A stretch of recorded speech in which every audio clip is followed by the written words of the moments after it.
મહાદેવની આરાધનાનો સૌથી પાવન અવસર એટલે કે મહાશિવરાત્રિ।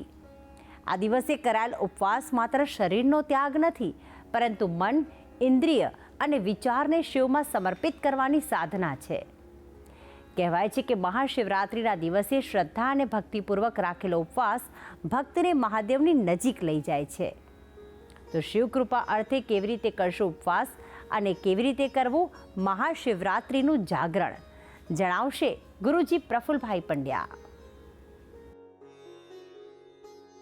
જટારવી ગલજ્વલ પ્રવાહ પાવિત સ્થલે ગલે વલંબ્ય લંબિતમ ભુજંગ તુંગમાલિકામ ડમટ ડમટ ડમટ ડમટ નિનાદવટ ડમર વયમ ચકાર ચંડ તાંડવમ તનુતુના શિવ શિવમ। જય ભગવાન મિત્રો, હું છું પ્રફુલભાઈ પંડ્યા। ભક્તિ સંદેશ કાર્યક્રમની અંદર આપનું સ્વાગત છે।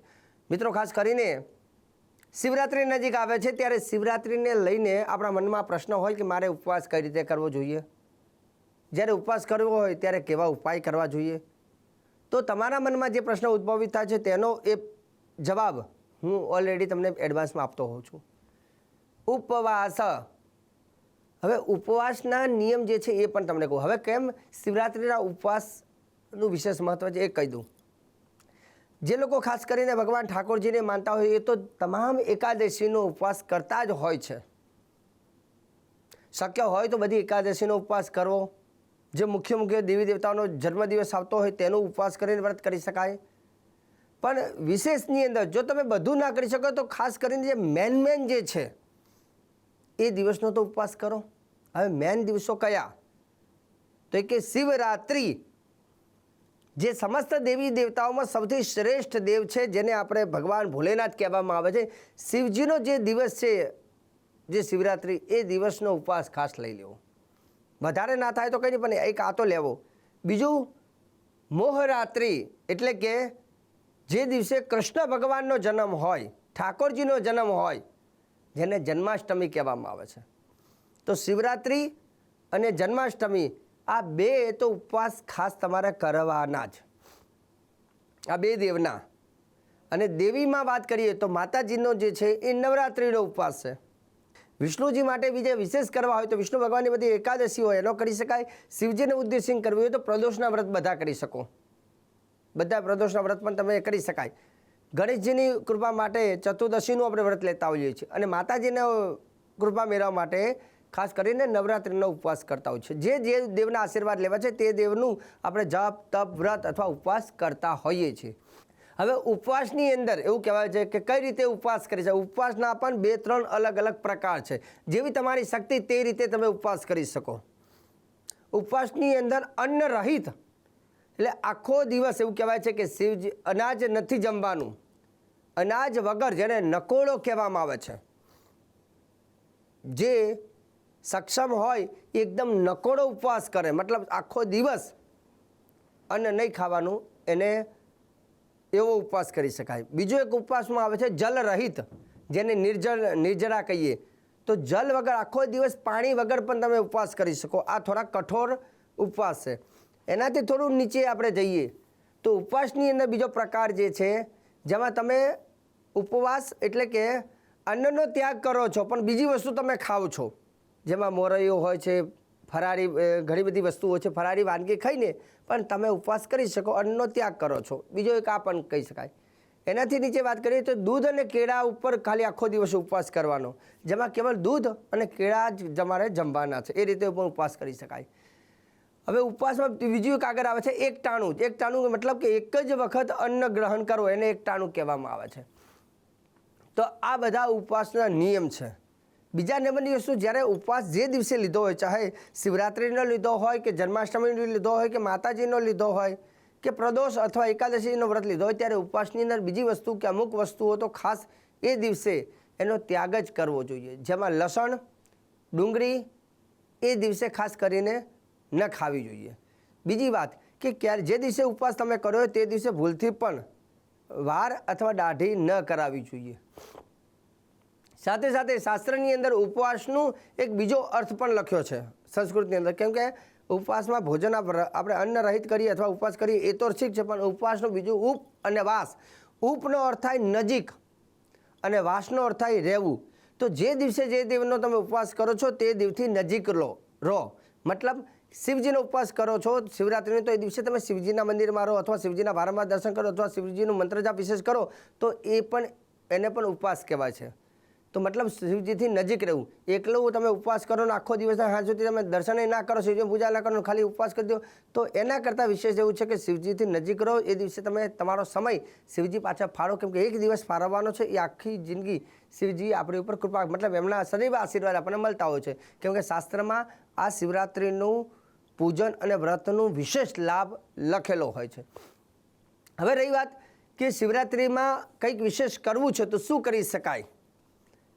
મિત્રો, તમને કદાચ કહી દઉં કે શિવરાત્રિનો પર્વ એવું નથી મનુષ્ય જ ઉજવે છે, દેવતાઓ પણ.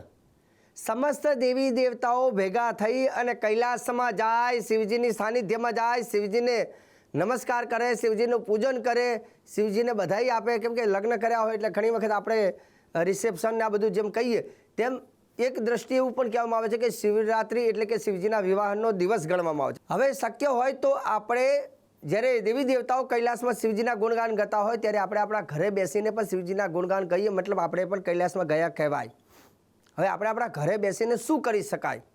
ઉપવાસ કર્યો હોય તો શિવથી નજીક રહીને આપણે કયા મંત્ર જાપ કરી શકીએ. તો એના મંત્ર શિવજીના ઘણા બધા છે, પણ હું તમને શ્રેષ્ઠ મંત્રોની વાત કરીશ, જે મેન છે તે. શિવજીમાં શ્રેષ્ઠ સ્તુતિની વાત કરીએ તો સૌથી શ્રેષ્ઠ સ્તુતિ છે મહિમ્ન સ્તુતિ. મહિમ્ન પારંતે પરમ વિદુષો યજ્ઞ સદૃશ સ્તુતે બ્રહ્માદીનામ અપિ તદવસન્નસ્ત્વૈગિર અથવાચ સર્વસ્વતિ પરિણામ વધિગણ મમપ્યેષ સ્તોત્રે હરનિરપવાદ પરિકર. આ પહેલો શ્લોક છે. અને મહિમ્ન સ્તોત્રમાં એવું લખ્યું છે કે સૌથી શિવજીને પ્રિય સ્તુતિ હોય ને તો શિવ મહિમ્ન સ્તુતિ. એટલે લખ્યું છે કે મહેશાના પરો દેવો મહિમ્નોના પરા સ્તુતિ અઘોરાના પરો મંત્રો નાસ્તિ તત્વમ ગુરુમ પરમ. શિવજીની પરમ સ્તુતિ જે છે એ મહિમ્ન સ્તુતિ છે. હવે શિવજીનો જે સૌથી ચમત્કારી મંત્ર છે એ મંત્રનો છે અઘોર મંત્ર.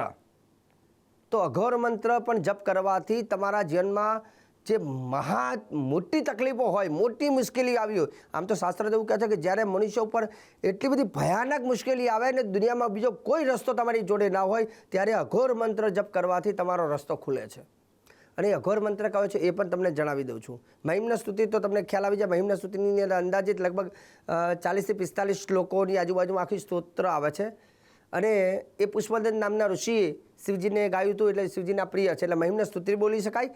બીજા નંબરની વસ્તુ અઘોર મંત્રની વાત કરું છું તો અઘોર મંત્ર આ પ્રમાણે છે.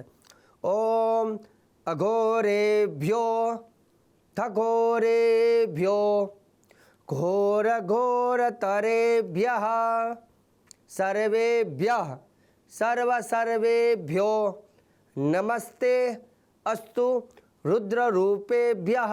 આ અઘોર મંત્ર છે. અઘોર મંત્ર દ્વારા પણ તમે ભગવાન શિવજીના આશીર્વાદ પ્રાપ્ત કરી શકો. એનાથી આગળ વાત કરીએ તો શિવજીનો નાનકડો મંત્ર પંચાક્ષર મંત્ર, જ્યારે ઓમ નમઃ શિવાય જે શિવજીને પ્રિય છે. ખાસ કરીને શિવરાત્રિમાં કાળા તલ શિવજીની ઉપર ચડાવો અને શિવજીની ઉપર જેમ પર્વત આખો કાળા તલનો પર્વત બની જાય એ રીતે પણ તમે ચડાવવાથી એવું કહેવાય છે કે વ્યક્તિને એ મૃત્યુ બાદ એને વિમાનમાં બેસીને શિવલોકમાં જાય છે. બીજું, શિવરાત્રિમાં 12 જ્યોતિર્લિંગ જેને કહેવામાં આવે છે. સૌરાષ્ટ્રે સોમનાથં ચ શ્રીશૈલે મલ્લિકાર્જુનમ, જે શિવજીનું 12 જ્યોતિર્લિંગનું સ્તોત્ર છે, તો એ બોલવાથી મનુષ્યના બધા પાપોમાંથી મુક્તિ મળે છે. તે આ રીતે છે. સૌરાષ્ટ્રે સોમનાથં ચ શ્રીશૈલે મલ્લિકાર્જુનમ ઉજ્જૈન્યમ મહાકાલમ ઓમકારમ મમલેશ્વરમ પરલ્યમ વૈદ્યનાથં ચ ડાકિન્યામ ભીમશંકરમ સેતુબંધે તુ રામેશમ નાગેશમ દારુકાવને વારાણસ્યંતુ વિશ્વેશમ ત્રંબકમ ગૌતમી તટે હિમાલય તુ કેદારમ ધુષ્મે સંચ શિવાલય એતાની જ્યોતિર્લિંગાની સાયં પ્રાતઃ પઠેનર સપ્ત જન્મ કૃતમ પાપમ સ્મરેણ ન વિનશ્યતિ. એવું કહેવાય છે કે આ બોલવાથી પણ મનુષ્યના પાપમાંથી મુક્તિ મળે છે. તો દર્શક મિત્રો, આજે ખાસ કરીને મેં તમને શ્રેષ્ઠ મંત્ર કયા છે. હવે શિવ ગાયત્રી મંત્ર પણ કહી દઉં છું કે એ પણ બહુ ચમત્કારી છે. ઓમ તત્પુરુષાય વિદ્મહે મહાદેવાય ધીમહિ તન્નો રુદ્ર પ્રચોદયાત. તો આ તો શિવ ગાયત્રી મંત્ર. તો શિવજીના ઉપવાસ અને શિવજીના શ્રેષ્ઠ મંત્રોને લઈને આજે સરસ મજાની જાણકારી આપી છે. આગળ પણ આપતો રહીશ. કાર્યક્રમ જોવાનું ચૂકતા નહીં. તમે મને આપી દો હવે તમે રજા. જય ભગવાન.